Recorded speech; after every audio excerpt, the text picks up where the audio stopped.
Hello everyone, I'm Carnuli, and today I am interviewing Arjun Singh, Councillor of the City of Kamloops. Hello Arjun. Hi, Car, how are you? How are you? Good, thank you. So, first of all, what was it that made you want to become a councillor? Well, actually, funnily enough, I think somebody suggested it to me at one time in my life, probably 7 or 8 years ago now. Someone suggested that it might be something that I might want to look into. I've been involved with various community groups for a long time, like Rotary Club and Kamloops Immigrant Services and other groups around doing various things. And was born and raised in Kamloops and really had a strong love for the community, and the community has been very good to me and my family. So, you know, I thought it'd be kind of interesting to try it. And local government, like city council, is good because I find it's very collaborative. It's not very competitive usually, and you can work with diverse groups of people and kind of get things done. So that's probably why. Yeah. It's also a lot closer to the people. It's in town rather than being in Victoria or way out in Ottawa.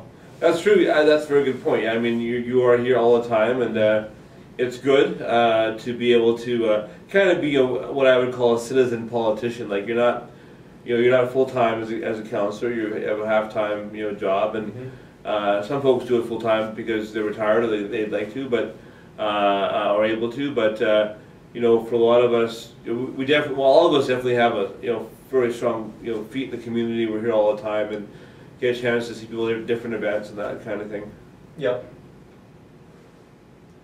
The public in general isn't that interested in politics. What are your views on that? Well, I don't know if that. I think the public in general is interested in community. They're interested in what's going on in the community. I think generally, politics sometimes seems like something that's quite remote or not very easy to access, or it seems like it could be sometimes a negative experience. But like you said, I mean, we're city council is right here all the time in the community. We are, our calendars are full of community events that we have the good fortune of attending and traveling to. So getting a chance to meet a whole bunch of people and getting a chance, I was walking down the street today and someone said, "Oh, I'll just cross it over with you and talk to you for a bit," and we're just chatting about a couple of city issues. So I mean, I would definitely encourage people that the city council is a very accessible place to access what's happening, and I think that sometimes people feel like lives are busy and that kind of thing, but what I hopefully people will be able to interface as much as they can, and maybe a little bit, but as much as they can.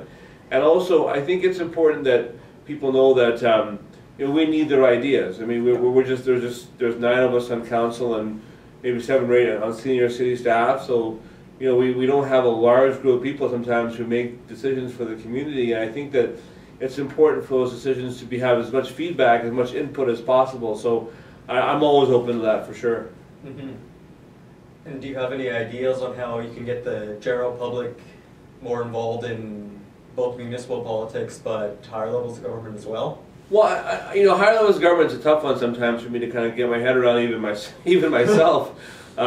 But as for ourselves at City Council, I mean, I think that I certainly very I have an open door policy. I try and put on different events and different initiatives that engage people in different levels in the community. So back in January, I did an event called the Kamloops Idea Festival, which your dad came to actually.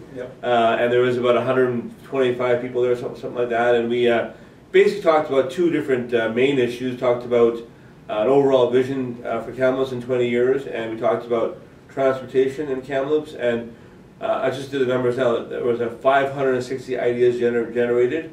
A couple of them, this is kind of a bit of a news flash, but a car share and a gondola.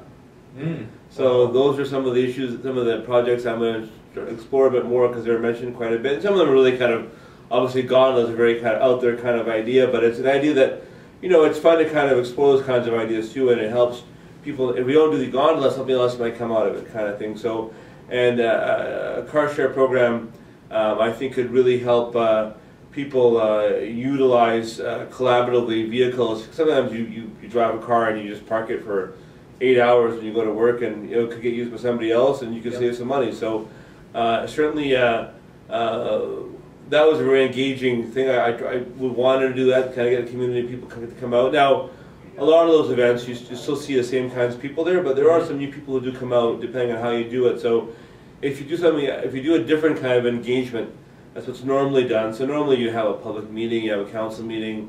Those are typically harder for people to kind of get their head around because they're a bit dry, they're a bit sometimes hard to access. But if you have something that's fun, that's vibrant, that's sort of positive, that showcases people at their best, I think it can be very, very powerful, and more people will get involved with that.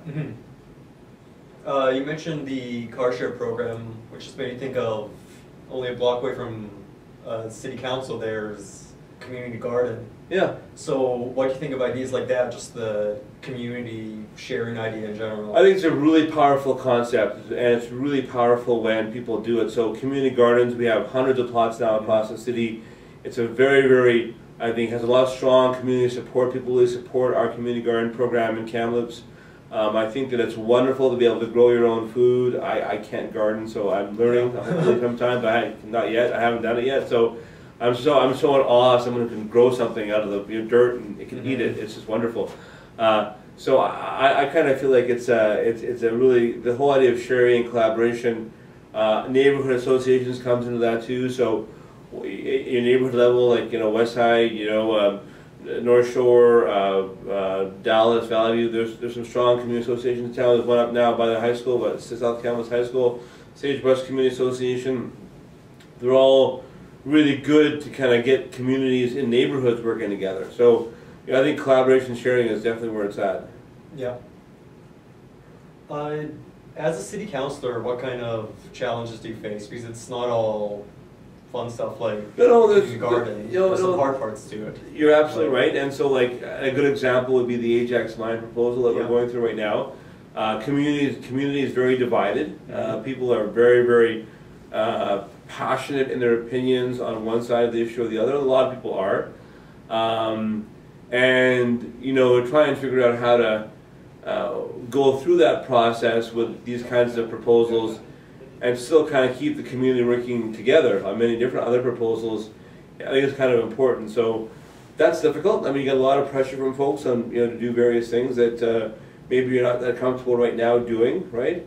Sometimes people are not very. Some people can be kind of upset or nasty. You look at the comments on Kamloops Daily News website. Sometimes you read them and you go, "Oh my God, that's just so hurtful and so nasty," right? But I think you have to understand too that there's productive comment and there's not productive comment, right? And so I tend to take people say I develop kind of a thick skin sometimes to their attitudes towards things, but I don't want to overplay that because I think that most people in Kamloops are very civil, very respectful. They appreciate the work that I think council does, and I appreciate the fact that people as well as giving feedback that sometimes critical, they also give feedback that's positive. And I think it's so important for us to keep on working in a good way together.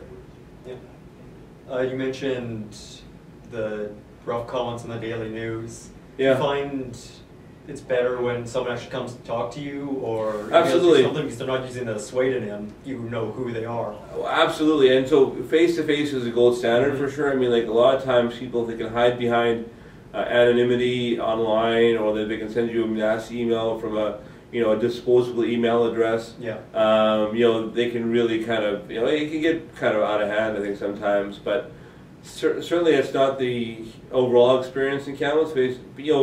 I'll give you an example. Sometimes we'll get emails, all of council will get an email, and that person will just be upset about something. Or there be something happened in their neighborhood or with their house or something, and they're just really upset. They send you this really, just upset, nasty, emotional email. And then a lot of times you just answer back as a human being and say, "Oh, I'm sorry you had this problem. Maybe we can have a coffee and we can sit and talk about it," right? And 9 times out of 10, people come back to you a lot more. "Okay, I'm sorry I was so mean the first time, and I know you're a human being. You know you're trying to do the best for the community.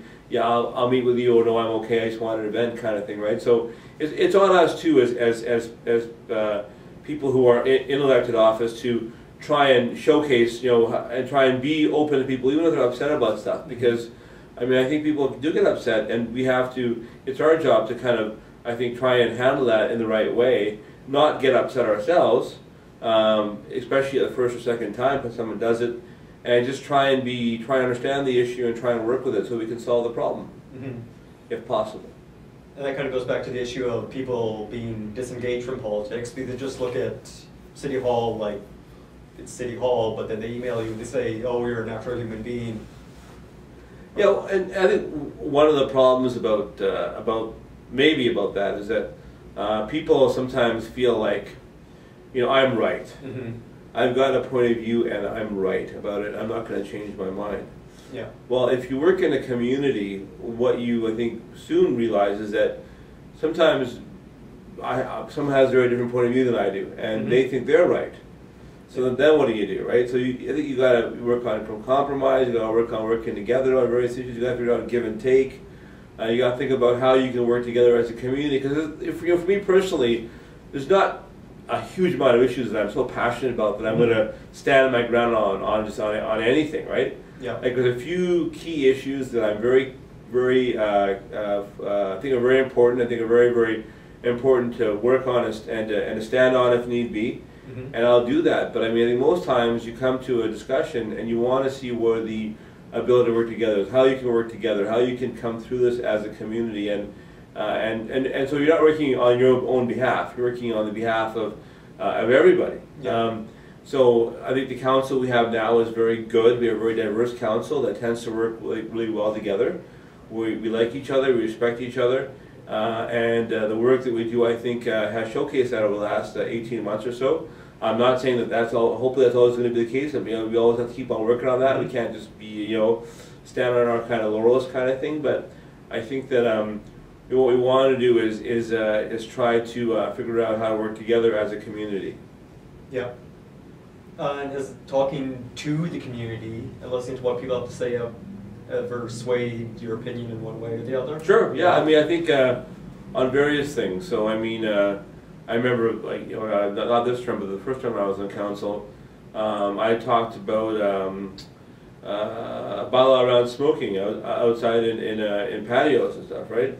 And after talking to people, I mean, I don't really think smoking is a great thing, but it's legal, and it's been contained out of so many indoor spaces now, so offices, restaurants, stores, whatever. So some outside space may or may not be something that's good, but I think you have to be really respectful of the fact that some bars have created spaces for people to do that, and that's part of their business, and you don't want to necessarily impinge on that. Obviously, you want to be concerned about secondhand exposure to people, right?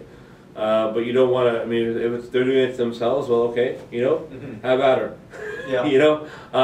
So I mean, that was I think when I changed my mind. I think I changed my mind on.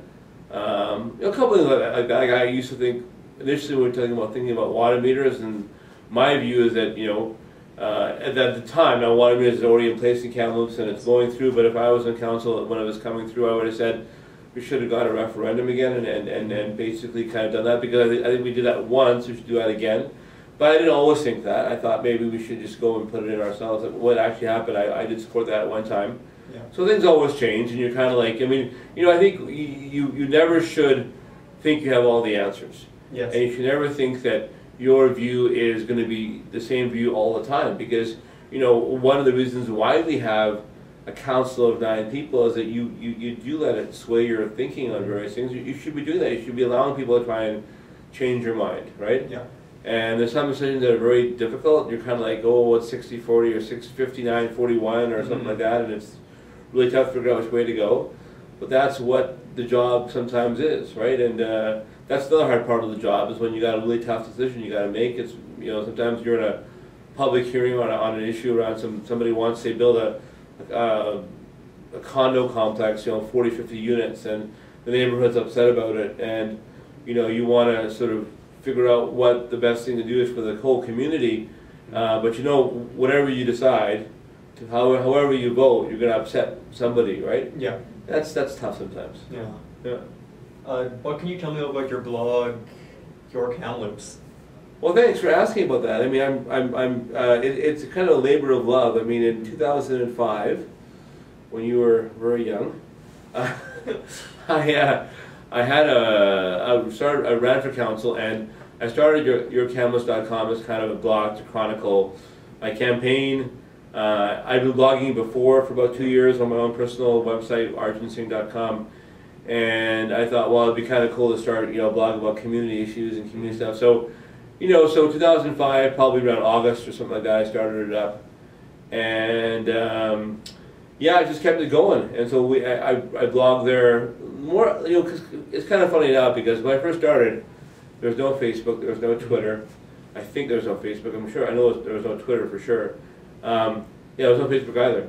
And you can only really blog. Now I can Facebook, now I can Twitter, all that kind of stuff. So I don't blog as much as I used to, but it's still a really good place to sort of have my own information, my own views on things, my own impressions of the work kind of up there, And so for me, it's it's now almost 8 years of history, of my history as a community person. Obviously I was born and raised in Kamloops, so I have longer history, but this is what I've been doing for the last 8 years, and I really appreciate having that, because I can go back and read things I've written in the past, and people can also interact with me on the blog as well. So it's a pretty cool thing for me. I really enjoy it, and I always try and think about how to make it better. It's probably it's probably time for a bit of a refresh of yourkamloops.com, figure out how to change maybe the headings a little bit, how to give people a little more easier access to various information. And I'll probably do that over the summer kind of thing. Yeah. Okay, one last thing. Sure. Just if members of the community are interested in council issues, what are some things they can do to get more involved? Well, I would be happy to meet with anybody who wants to know more about council issues, and I work for them, so if people want, I can grab them for coffee, or come over to the house and tell them what's going on, give them an update. Get their ideas, get their feedback. Also, probably more importantly than my information is getting their information back. Certainly you can always come to city council meetings. There's lots of opportunities in the city in terms of different committees, different commissions. There's the Parks and Rec Commission, Arts Commission. There's Social Planning Council. There's I'm missing a bunch too, but Heritage Commission, Police Committee. Whatever you're interested in, there's probably a committee or a way somebody you can talk to in the city about that. Mm-hmm. And I find that we're always really, I think we're always really happy when someone reaches out in a positive way and says, "I just want to know more about our community," right? I think every week in Kamloops this week there's a full page ad, I think, or every couple of weeks, where the city has called City Pages. Yeah. And that talks about upcoming events that are upcoming meetings, upcoming events that are city related. Certainly, I think all council very, very happy to talk to people, right, and get their feedback and input. And I think that if people want to come to council for delegation for a various project or campaign that they're kind of working on, that's also something we could entertain. Like you said, I mean, it's a very grassroots form of representation, where it's right here in the chamber. People can come anytime. Sometimes people are intimidated by coming to City Hall. Then we can come to them, or I can come to them and just have a chat. So yeah, yourkamloops.com is a great place to find me. You can call me at 250-574-3509. You can email me at asingh at kamloops.ca. You can just knock me around the street as I'm walking by and say hi. I'm always happy when people introduce themselves and say hello, and it's just a wonderful experience. So we're very, one thing I'll say just from my side to end it up is that we're a very, very friendly community, right? Mm-hmm. People really, I think, Kamloops care about each other. We're small enough that we know each other, that we care for each other, and we're large enough that we have some interesting issues to kind of talk about and to work through. So, and really good amenities in town as well. Like we have an amazing hockey team, yeah, Go Blazers. We have an amazing art gallery, symphony, theater company, so amazing university. Like there's just so much that's going on here that's amazing. It's good, and so I think that any way people want to get involved, I'm always happy to try and help them facilitate that. Mm-hmm. And just when are the meetings so people can sure, thanks, or watch online as well at kamloops.com. Kamloops.ca. Kamloops.ca. Yeah, no problems. Yeah. So the meetings are typically Tuesdays at 1:30. Yep. You can call City Hall at 250-828-3311 and find out the upcoming meetings. Mm-hmm. They would have probably the most comprehensive list. The receptionist at City Hall would have it there. So that's the main Tuesday meeting. Just watch out in the paper, watch out in the news for other opportunities, because there's always things going on. Yeah. And so it's a really active community that way. So yeah, Tuesdays afternoon 1:30, but otherwise just look in the paper and Mm-hmm. or call City Hall and see what's going on. Okay. Yes, well, thank you for your time, Thank you, Dave. Try a good job, man. Yeah. Yeah, David Letterman. Yeah.